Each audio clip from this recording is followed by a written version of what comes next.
Good day guys! Kain tayo sa That Wing Spot. Ayan, pinapako na kagad yung spicy queso ang flavor.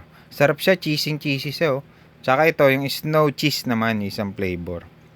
Masarap kumain dito, may lemonade pa additional na 79 pesos.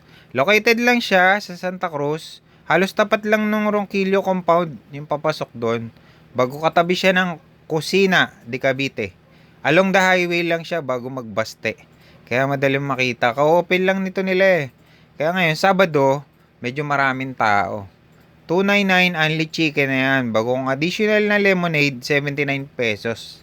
Ayan, maluwang yung place nila dito, malinis. Tsaka syempre, mababait yung mga crew nila. Masikaso, tsaka magagalang. Bali, yan yung order namin. 299. Yun yung mga flavor. 12 flavor siya. Marami kayong choices. Tsaka masarap yung chicken nila dito.